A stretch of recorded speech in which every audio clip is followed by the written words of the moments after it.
I don't think so, Wilf. I think what we're seeing is the result of liquidity pouring in. And so what you've got are people chasing that missed or sold at the bottom.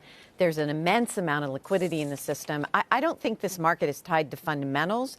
It's trading off of not as bad as we thought on the jobs report, better than expected virus, but it's not something that is tied to earnings, though earnings season was not horrible so far, has not been horrible. 68% are beating on earnings, 58 or 62, sorry, on sales. That surprises me. So there is some good news, but I don't think you can say that the market's trading off the jobs report today.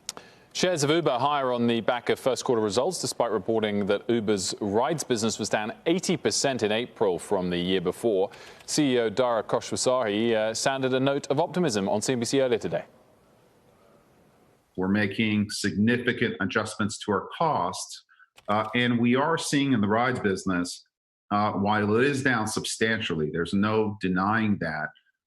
It does seem to be off the bottoms. Last week, for example, bookings in the U.S. were up 12% week on week, and getting a little bit better off of a pretty difficult bottom.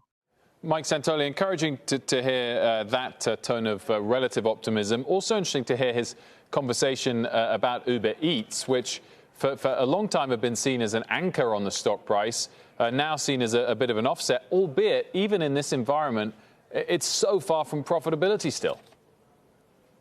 Yeah, it's unclear, Wilf, how long investors are going to really be in love with the Uber Eats business. Yes, it's kind of bolstering volumes overall for the company, and clearly the company's committed to it. But I think that Uber is an interesting little example of what this market moment is like, in the sense that Uber was never really trading off of current earnings at all. In fact, they were talking about maybe going cash flow positive, later this year, early next year.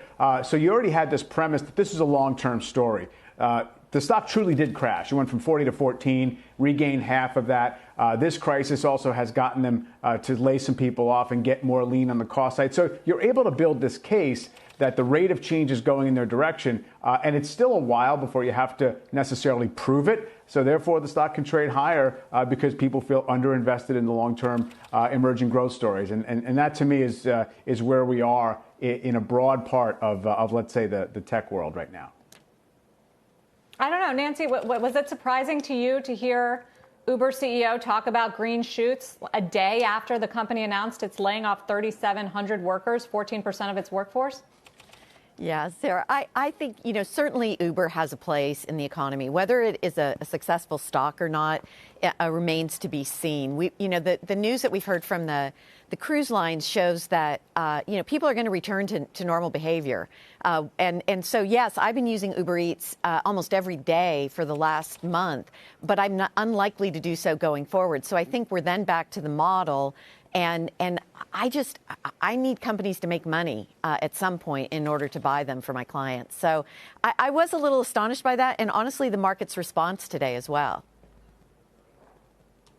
Let's hit cruise line. Those stocks are also rallying today with the market after encouraging bookings guidance from Royal Caribbean. Seema Modi with the details. Seema. Sarah, investors want to know if and when Americans will start cruising again. Royal Caribbean says while booking volumes for the remainder of 2020 are meaningfully lower than the same time last year at prices that are down to low single digits, 2021 cruise bookings so far suggest a rebound in demand. However, nearly half of the customers are requesting cash refunds versus a cash cruise voucher valued at 125% of their deposit. That's further pressuring its cash reserves, and therefore it's seeking additional financing options, a step Norwegian Cruise Line took earlier this week, raising over $2.4 billion in debt and equity. Sarah and Wilf. Seema Modi. Seema, thank you. Nancy, how do you feel about the cruise lines, any of the travel stocks really, on days like this where they get a big rally? I guess it makes you wonder, are they cheap if they're putting out guidance like this that half the people are opting to keep future bookings? Yeah, Sarah, I thought that was super encouraging. You hear the other side of the argument is that, well, but they're offering big discounts. But the fact is that people are willing to go on cruises. So I do think that's encouraging, but I don't think it's a straight up move from here. We got a lot of volatility work out of the system, and we need to see people returning to, airlines and hotels in a meaningful fashion. So while I found that really encouraging just from a behavioral standpoint, as we're all trying to figure out when are people going to come back, how much are they going to come back, I'm not willing to step in yet, largely because there's no incentive for me to do so. There's better places to be in the near term, but I do think it's really good news.